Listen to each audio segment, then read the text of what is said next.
أعلن الدولي المغربي خليل فياض لاعب فريق مونبولييه الفرنسي تواجده بمركز المعمورة بسلا، حيث يعسكر المنتخب الوطني لكرة القدم بقيادة المدرب وليد الركراكي. وتقاسم خليل فياض نجم مونبولييه الفرنسي مع متابعيه عبر خاصية ستوري على انستغرام صورة للبداية الرياضية للمنتخب الوطني المغربي. وأرفق خليل فياض هذه الصورة بتحديد موقع تواجده في مركب المعمورة في سلا.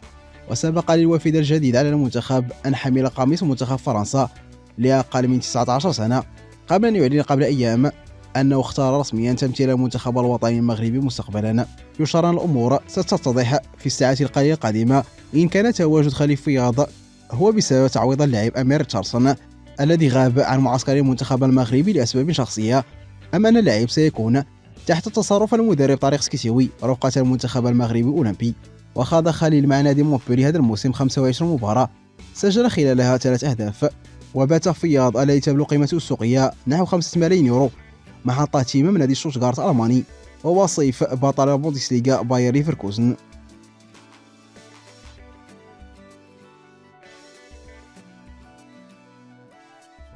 يرفض نادي ريال مدريد الإسباني رسميا السماح للمهاجم المغربي إبراهيم دياز المشاركة في أولمبياد مع المغرب، الأمر الذي سيجعل مدرب الأشبال يوجه البوصلة نحو لاعب آخر من المنتخب الأول.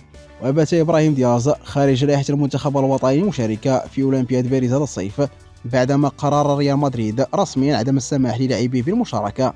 وكشفت تقارير صحفية موثوقة يوم أمس أن نادي ريال مدريد أبلغ لاعبيه بأنهم لن يتمكنوا من اللعب مع منتخباتهم في أولمبياد باريس التي تنطلق الشهر المقبل. وأكدت التقارير الصحفية أن العديد من الأندية الأوروبية تفكر في ذات الأمر مثل نادي تشيلسي ومانشستر يونايتد.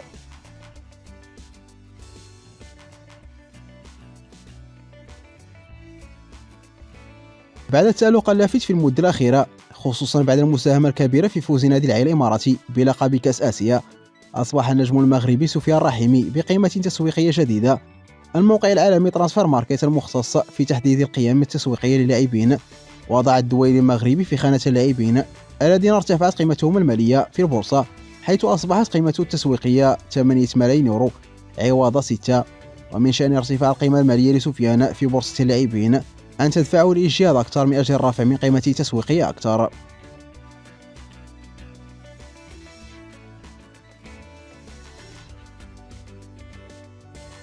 ذكر موقع مانشستر ايفنينغ نيوز أن نادي مانشستر يونايتد يبدي اهتماما بالغا بالأسد المغربي إبراهيم دياز، حيث يتطلع للظفر بخدمات النجم خلال انتقال الصيف المقبلة.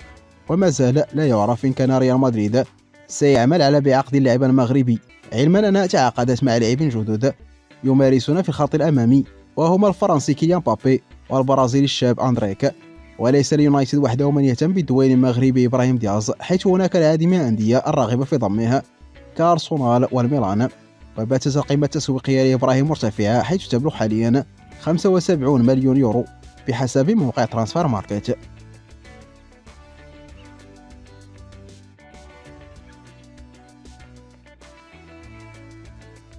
كشفت صحيفة MSN أن الدويل المغربي سفيان الأمرابط بات مطلوبا من المدرب أنطونيو كونتي لتدعيم خط وسط نادي نابولي الذي تعاقد مع ذات المدرب من أجل إحداث ثورة داخل النادي وإعادته للمنافسة على الألقاب بعدما فشل في الموسم الكروي المنتهي في تحقيق تطلعات الجماهير ومسؤوليها.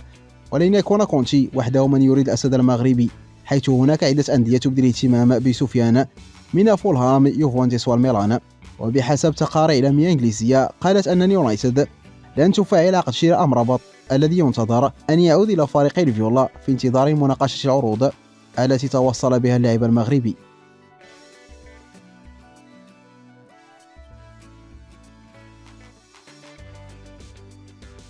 أعرب المغربي ياسين بونو حارس مرمى الهلال عن سعادته الكبيرة بعد تتويجه بأفضل حارس مرمى في الدوري السعودي خلال الموسم الماضي.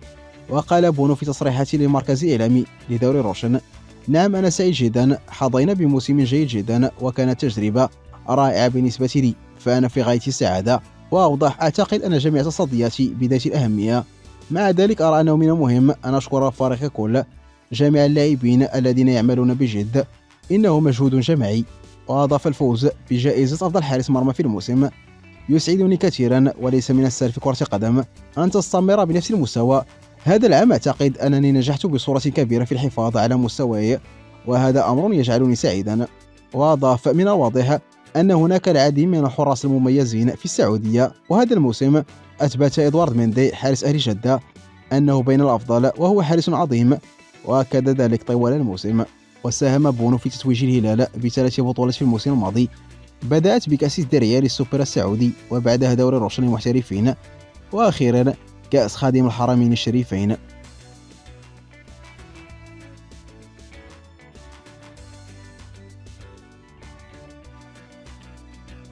ودع حكيم زياش مدربه في غلطة سراي أوكامبورو برسالة قال فيها: أراك في المعسكر القادم، أي بعد الإجازة الصيفية ومع بداية الاستعداد للموسم المقبل. وذكرت الصحافة التركية أن زياش الذي يشعر بسعادة كبيرة في غلطة سراي وتربط علاقة قوية بالمدرب، حرص على توديع المدرب قبل انضمامه للتجمع الذي يقيم المنتخب المغربي حاليا استعدادا لمباراتي زامبيا والكونغو في إطار تصفيات كأس العالم 2026. وأنهى زياش الموسم في بطولة سوبر ليغا تركيا على نحو رائع، وما جعل الفريق ومشجعيه متشبتين به ويرغبون في الاحتفاظ به لفترة أخرى، وهو ما يرغب فيه الدولي المغربي أيضا.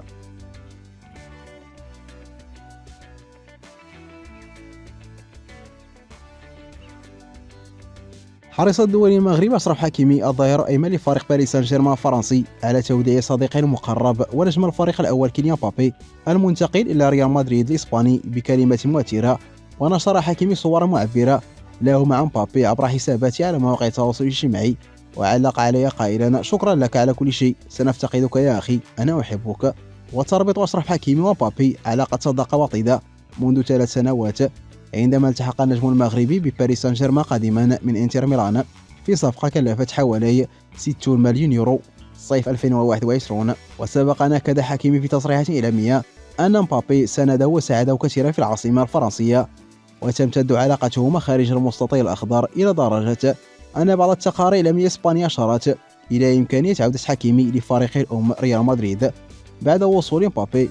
وأعلن ريال مدريد رسميا يوم أمس عن ضم الفرنسي كيليان مبابي إلى الفريق بعد سنوات من المحاولات الفاشلة لحسم الصفقة لصالحه.